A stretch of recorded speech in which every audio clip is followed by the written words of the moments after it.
2027학년도 수능 연계교재 수능특강 독서에 교과서 개념학습 21쪽입니다.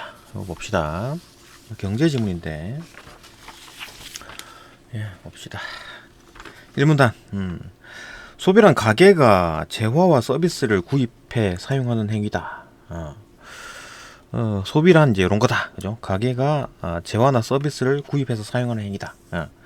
얼마나 소비할 것인지를 결정하는 요인 중에서 가장 중요한 것은 소득의 크기다.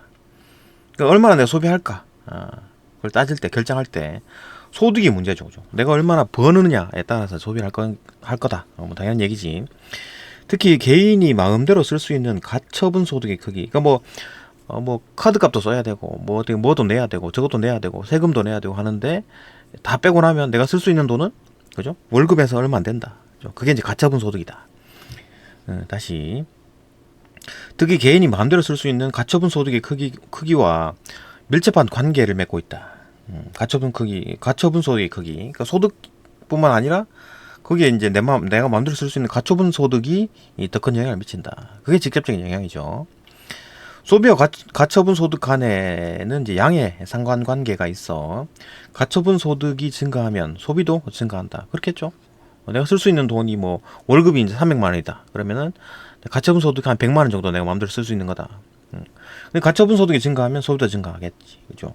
당연히 뭐 많이 사겠지. 더 맛있는 거 먹고.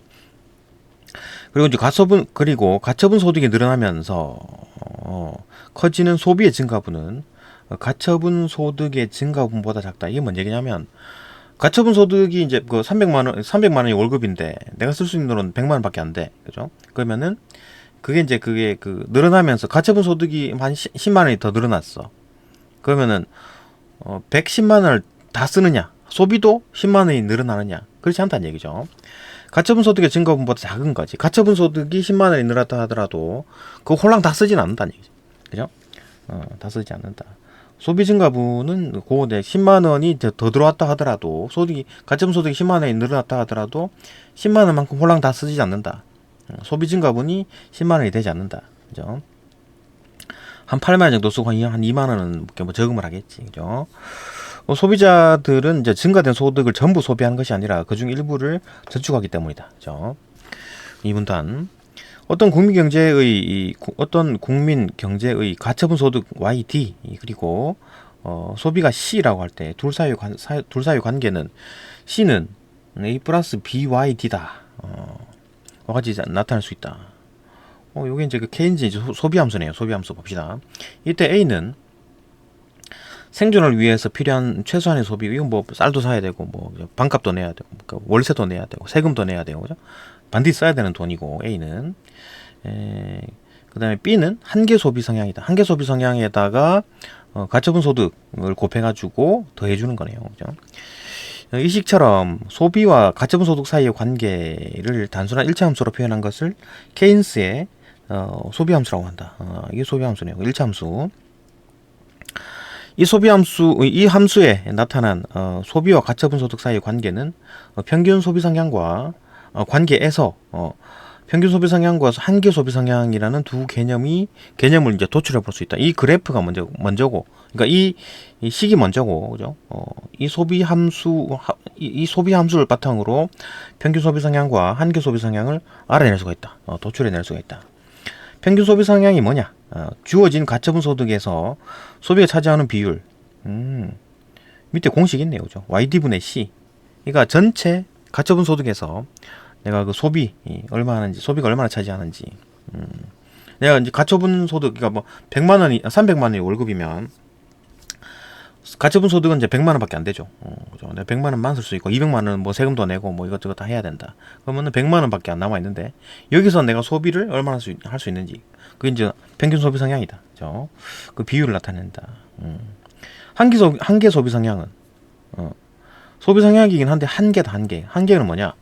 가처분 소득이 한 단위 증가할 때 소비가 얼마나 증가하는지를 나타내는 거다. 그죠? 가처분 소득이 한 단위가 딱 증가할 때 소비가 얼마나 더 증가하는지 델타 값이죠. 델타 값. 이 공식 있네요. 델타 D분의 델타 Y, 델타 C. 그죠? 델타 Y분의 델타 C. 그죠? 변화량을 보는 거다. 한계. 이 한계 소비 성향을 이제 정확하게 알고 있어야지 이 정부가 이제 효과적으로 경제 정책을 시행할 수 있다. 평균 소비 성향과 한계 소비 성향은 다음과 같이 표현한다. 이렇게 표현되고 수학적으로 나타냈고, 봅시다. 요걸 가지고 이제 예를 들어 가지고 뭐 설명해 놨네요. 예컨대 어떤 나라 2024년 가처분 소득이 100억이고 100억 원이고 그 해에 이제 소비가 이제 70억이다. 그 가처분 소득이 100억이 있는데 이거 다 안 쓰고 그죠? 70억만 쓴 거야. 소비는 한 30억은 저축했겠네. 그죠? 이 나라의 평균 소비 성향은 뭐 100분의 70 해가지고 0.7. 그 2025년에 한 해 더 지났네요. 이때는 이 나라의 이제 가처분 소득이 101억 원, 1억 원 늘었네. 그죠? 가처분 소득이. 소비가 70.6억. 그러니까 요거는 이제 그 1억만큼 다 홀랑 다 까먹지 않고 0.6억만 더 썼네요. 그죠? 70.6억, 0.6억이 늘었네. 이러하면 이 나라의 이제 한계 소비 성향은 델타 값이니까 1억이 증가했고 1분에 0.6억이 소비가 됐으니까 0.6억이 더 증가했으니까 델타 값이니까 0.6, 1분에 0.6, 0.6이 된다. 케인스의 소비 함수에서 B 값이 뭐야? Y 앞에 있는 값이네요. 기울기 값이네요. 0과 1 사이에 있다는 것은 가계에서 늘어난 소득을 싹 다, 그죠? 전부 소비하지 않고 그중 일부를 저축한다고 이제 가정한 거다.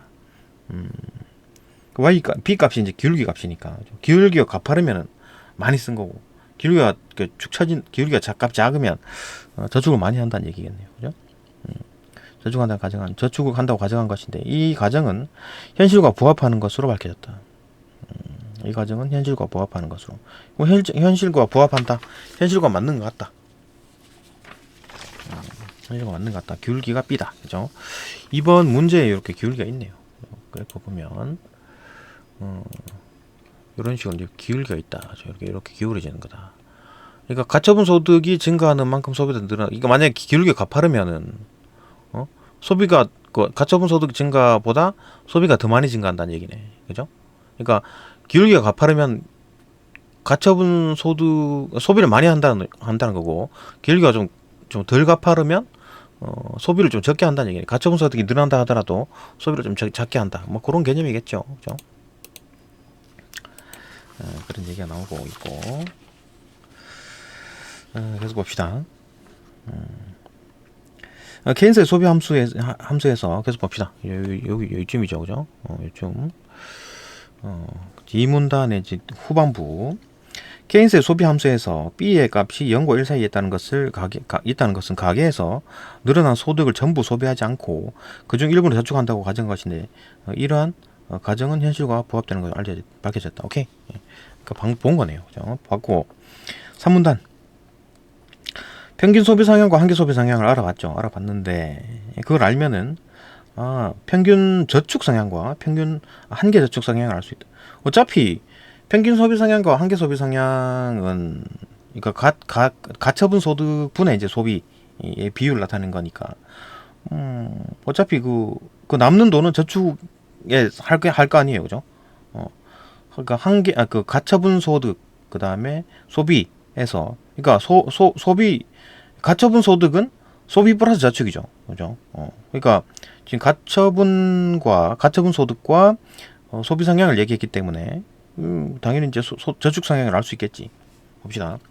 평균 저축 성향과 한계 저축 성향을 또 알 수 있다. 평균 저축 성향이란 소비자들이 가처분 소득 중에 얼마나 되는 비율을 저축하는지. 가처분 소득에서 이제 소비한 만큼 빼게 되면 저축을 했겠지. 그죠? 그리고 또 한계의 저축 성향은 가처분 소득이 한 달에 증가할 때 델타 가처분 소득 분의, 그죠? 델타 저축이겠지. 그죠? 저축이 얼마나 증가하는지를 나타낸다. 가처분 소득 중에 소비되지 않은 부분이 저축되는 것이기 때문에, 그죠? 가처분 소득에서 소비를 빼게 되면 저축이잖아요. 그죠? 그럼 가처분 소득에서 저축을 빼게 되면 소비인 거고, 그죠? 그러니까 가처분 소득은 소비 플러스 저축이다. 그죠? 그런 거기 때문에 평균 저축 성향이 평균 저축 성향 1에서 평균 소비 성향을 값을 뺀 나머지와 같다. 그죠? 그 1 빼기 평균 저축 성향은 1 빼기 평균 소비 성향은 평균 저축 성향이 되는 거다. 그죠? 왜 그러냐? Y분의, 그죠? Y분의 C가 평균 소비 성향이잖아요. 그죠? 그 y분의 뭐 저축 값이 뭐 j라고 하면 y분의 j. 예. 그 두 개 합하면 1이 되겠지. 그죠? 뭐 이런 거 수학적으로 알 수 있고. 즉 또한 저축과 소비의 증가분을 더한 것, 저축과 소비의 이제 증가분을 더한 것은 항상 가처분 소득의 증가분과 일치한다. 델타 값이니까. 그러니까 저축이 증가한 만큼 저축이 증가한 거, 그다음에 소비가 증가한 거, 이거 두 개를 더하면 가처분 소득이 증가한 거잖아요. 그죠? 델타 가처분 소득은 델타 저축 플러스 델타 소비죠. 그죠? 그 일치함으로 한계 소비 성향과 한계 저축 성향의 합도 역시 1이 된다. 그죠? 뭐 수학적인 얘기긴 한데 뭐 어렵지 않죠. 그죠? 이거 뭐 좀 정리를 좀 해야 되나? 어쨌든 이해가 된다라는 거고. 사문단. 가처분 소득의 크기가 소비 수준을 결정하는 가장 중요한 요인이지만 가처분 소득의 크기가 소비 수준을 결정한다. 그죠? 이게 가장 핵심 내용이었고, 다른 요인이 있네. 그죠? 다른 요인. 그러니까 이제 소비 수준을 결정하는 다른 요인 세 가지가 있다. 뭐냐? 소비 수준에 상당히 영향을 준다. 우선 뭐가 있냐? 첫 번째, 우선 소비자들이 소유하고 있는 재산, 기본적으로 가지고 있는 재산, 그걸 들 수 있다. 요놈이 이제 그 소비 수준을 결정한다. 그죠? 재산이 얼마나 많은지. 뭐 재산이 1,000억이고 100억이 있으면 소비를 좀 많이 하겠지. 재산을 들 수 있다. 소득이 많지 않아도 많은 재산을 가지고 있는 소비자는 재산의 일부를 현금화해가지고 소비에 충당할 수 있다. 그죠? 재산이 한 1,000억 있고 1조 이런 게 있으면 돈을 쓰겠지. 소비에 충당할 수 있고. 소득이 작다 하더라도. 그죠? 물가 수준, 두 번째, 물가 수준. 요놈이 소비에 영향을 미친다. 봅시다. 물가 수준. 물가 수준도 소비 수준에 영향을 미치는데, 물가가 오르면 갖고 있는 돈뿐만 아니라 물가가 오르면 갖고 있는 돈뿐만 아니라 모든 자산의 실질 가치가 줄어들기 때문에 가게가 보유하고 있는 재산이 실질적으로 줄어들게 된다. 그렇지? 물가가 막 올라버려. 그럼 이제 소비를 좀 줄이겠지. 그죠? 내가 가지고 있는 재산 자체의 가치가 줄어들게 되니까. 세 번째, 이외에 이제 미래소득도 중요한 역할. 미래소득이 이제 그 소비에 영향을 미친다. 그죠? 소비자는 미래에 얻을 소득을 예상하고 현재 소득을 초과해가지고 소비를 늘릴 수 있다. 그죠? 나중에 뭐 1년 뒤에 내가 막 엄청나게 돈을 번다. 그게 미래 소득이니까. 그게 약속이 된 거야. 그러면은, 내가 뭐 소비를 좀 지금 당장 좀 맛있는 거 사먹을 수 있죠. 그죠? 현재 소득뿐만 아니라 미래 예상 소득까지 감안해가지고 현재 소비 수준을 결정하게 된다는 것이다. 그죠? 1년 뒤에 내가 뭐 100억이 생긴다라는 게 확실한 게 있으면, 뭐 현재 맛있는 거 사먹고 하겠지. 그죠? 오문단. 이와 관련해가지고 프리드먼은 항상 소비소득을 모딜리아니는 생애주기 이론을 주장한다. 그 소득에 대한 얘기네. 소득에 대한 얘기. 일단 5문단은 이제 프리드먼에 대한 얘기입니다. 프리드먼. 6문단은 이제 모딜리아니에 대한 얘기고 봅시다. 프리드먼에 따르면 소득은 정기적이고 확실한 소득에 해당하는 항상소득.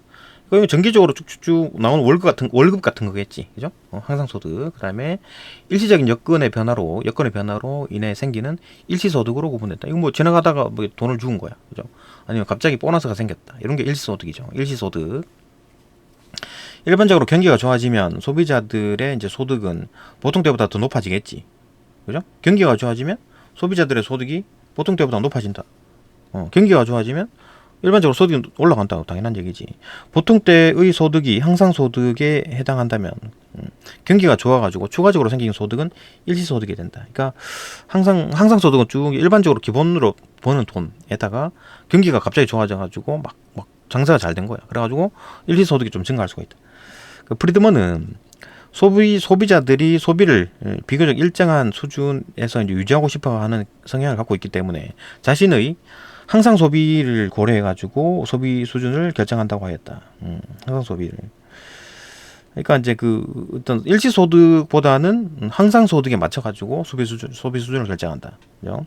이 이론에 따르면 항상 소득과 관련된 한계 소비 성향이 상당히 큰 반면에 일시 소득과 관련된 한계 소비 성향은 그보다 훨씬 작다. 그러니까 한계 소비 성향은 소비가 증가함에 따라 한 단계 증가함에 따라 늘어나는 소비량을 말하는 거잖아요. 그죠?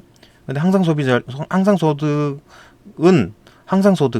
한계 소비 성향이 상당히 크다. 그러니까 항상소득이 증가하면 소비도 그만큼 증가하는데 일시소득과 관련된 어떤 한계 소비 성향은 훨씬 작다. 왜냐하면 갑자기 또 경기가 막 잘 돼가지고 장사가 좀 잘 된다. 나중에 이 경기가 계속 갈지 몰라. 그죠? 그렇기 때문에 그건 저축을 하겠지. 소비하지 않습니다. 그죠? 일시소득과 관련된 한계 소비 성향은 그러니까 그래서 일시소득이 좀 증가한다 하더라도 소비는 그만큼 늘리지 않는다는 얘기잖아요. 그죠? 한 단계 증가함에 따라 얼마나 소비하는가 그게 한계 소비 성향인데 일시소득은 이 증가하더라도 한계 소비 성향은 그만큼 늘리지 않는다. 그러니까 많이 쓰지 않는다는 얘기죠. 돈을. 그죠? 6문단 모딜리아니 봅시다. 모딜리아니는 항상 소득 이론과 마찬가지로 소비자들이 소비를 일정한 수준에서 이제 유지하려고 노력한다는 것을 강조하지만, 항상 소득 이론과 마찬가지로 소비자들이 소비를 일정한 수준에서 유지하려고 노력한다는 것을 강조한다. 그러니까 뭐 프리드먼과 모딜리안이 전부 다 소비를 일정한 수준에서 쭉 유지하려고 한다. 그죠? 확 소비했다가 작게 소비했다가 그렇지 들쭉날쭉 하지 않고 일정한 수준으로 유지하려고 노력한다고 이제 둘 다 그렇게 생각하네요. 하지만 소비자의 일생에 걸친 소득과 소비의 변화 양상에 주목한다. 이거는 이제 그 모딜리안에는 일생을 본다. 인간의 일생. 그죠? 계속 봅시다. 소득은 청년기에 낮은 수준에 머물러 있다가 중장년기에는 높은 수준으로 오르고 돈을 많이 벌죠. 그때 은퇴 후에 다시 돈을 못 벌죠. 낮아지는 낙타 등 모양과 같은 어떤 변화 양상을 보인다. 그 중장년기 때 돈을 확 벌고 청년 어릴 때, 그다음 나이 많았을 때 그때는 이제 소득이 줄어든다. 반면에 소비는 일생에 걸쳐 거의 일정한 수준, 그 낙타가 이제 쌍봉 낙타가 아니고 그죠? 볼록 튀어나와 있는 거네. 그죠? 반면 소비는 일생에 걸쳐 거의 일정한 수준을 유지한다. 소비는 계속 유지하려고 한다. 소비자들이 현재 소득이 아니라 일생 동안의 소득을 염두에 두고 적절한 소비 수준을 결정하기 때문이다. 그러니까 적절하게 이제 소비를 하는 게 돈을 막 쓴다거나 너무 좀 작게 쓰고 그러지 않고 일정하게 유지하려 한다. 그래서 소득이 작은 청년기에는 앞으로도 소득이 더 커질 것을 예상하고 소득보다 더 높은 수준을 유지한다. 소득이 작은 청년기에는 소득이 커질 걸 예상을 하고 좀 소득보다는 조금 더 높은 수준을 유지하는 거지. 그리고 중장년기에는 소득이 높아지면 이를 모두 홀랑 다 쓰는 게 아니라 청년기에 생긴 빚을 갚고 은퇴 후를 대비하고 저축을 하고 은퇴 후에는 소득이 거의 이제 소득이 0으로 떨어지지만 그동안 모아두었던 돈으로 종전과 비슷한 소비 수준을 유지할 수 있는 것이다. 오케이, 그렇죠. 네, 여기까지 보고 이제 문제 풀어봅시다. 예, 문제 빠르게 봅시다. 1번. 답만 좀 빠르게 봅시다. 1번. 윗글에 대한 이해로 적절하지 않은 걸 골라라. 3번. 평균 소비 성향과 한계 소비 성향이라는 개념을 활용해가지고 소비 함수를 도출해 볼 수 있다. 아니죠. 반대죠. 거꾸로 돼 있죠. 소비 함수에서 평균 소비 성향과 한계 소비 성향을 도출해 낼 수 있는 거지. 거꾸로 된 겁니다. 그죠?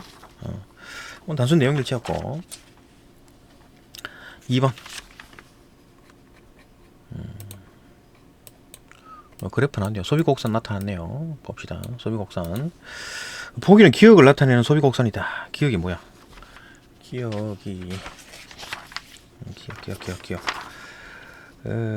둘 사이의 관계. 기억이 둘 사이의 관계다. 그러니까 가처분 소득과 이제 소비 둘 사이의 관계를 이제 나타내는 소비 곡선이다. 요거 있네요. 요 가처분 소득과 소비 요 두 개의 관계를 나타내는 게 소비 곡선이다. 보기에 대한 이해로 적절하지 않은 걸 골라라. 보기에 대한 이해로. 답은 5번이네요. 봅시다. B가 커진다는 것은 소비 증가분이 가처분 소득의 증가분보다 커진다는 것을 의미한다. B가 커진다. 기류가 커진다는 얘기잖아. 그러면 소비 증가분이 가처분 소득 증가분보다, 이게 말이 틀렸네요. 그죠? 소비의 증가분이 가처분 소득의 증가분보다 커진다기보다는, 이건 45도 이상 되면은 그렇겠지. 그죠? 45도 이상이 되면 그렇겠지. 근데 지금 이게 말이 뭡니까? 이게 지금 말이 틀린 거지. 그러니까 가처분 소득이 증가하는 것보다 소비가 소비가 더 빨리 증가한다 이렇게 봐야 되겠지. 그죠? 가처분 소득이 증가하는 것보다 같은 가처분 소득이 증가한다 하더라도 소비가 더 많이 증가하게 된다. 기울기가 커지면. 그러니까 B가 커지면은 가처분 소득 같은 가처분 소득 그러니까 같은 가처분 소득의 증가분일 때 그죠? 일때 같은 가처분 소득의 증가분일 때 그죠? B가 커져 버리면 소비 증가분은 더 커진다. 그죠? 그렇게 말해야지. 이거 소비 증가분보다 가처분 소득의 증가분, 소비 증가분이 가처분 소득 증가분보다, 그러니까 X, 델타 X보다 델타 Y가 더 크게 되는 건 언제부터입니까? 기울기가 1 이상일 때, 그죠? 기울기가 1 이상일 때 말하는 거지, 그죠? 기울기가 1보다 더 크진 않지. 지금 이제 B는 1보다 작다 그랬잖아요, 그죠? B는 1보다 작다 그랬으니까. 기울기는 1보다 크진 않습니다. 그죠? 그 조건이 주어 있었잖아. 가처분 소득보다 소비가 더 증가하지는 않는다 그랬잖아요. 그죠? 틀렸죠. 말이 자체가 틀린 겁니다. 그 다음에 3번. A, B에 대한 이해로 적절하지 않은 것은 A, B에 대한 이해로 적절하지 않은 걸 골라라. A, B에 대한 이해. A가 어디지? A가 이제 프리드먼이고 B는 이제 모딜리안이네요. 봅시다. 이해로 적절하지 않은 것. 답은 3번. A에 따르면 A가 프리드먼에 따르면 항상소득과 관련된 한계소비 성향이 일시소득과 관련된 한계소비 성향보다 작다. 한계소비 성향. 그러니까 항상소득과 관련 이거는 뭐 대놓고 내용 일치네. 항상소득과 관련된 한계소비 성향이 크다 그랬잖아요. 응? 작은 게 아니라 크다고 있었잖아요. 대놓고 그냥 단순 내용 일치인데 여기 있잖아.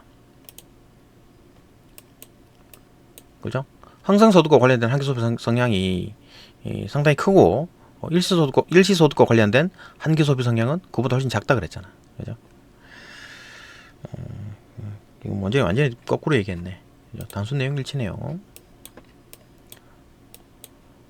항상소득과 관련된 한계소비 성향이 크다 그랬지. 그죠? 틀렸습니다. 이게 작다. 뭐 단순 내용 일치였다.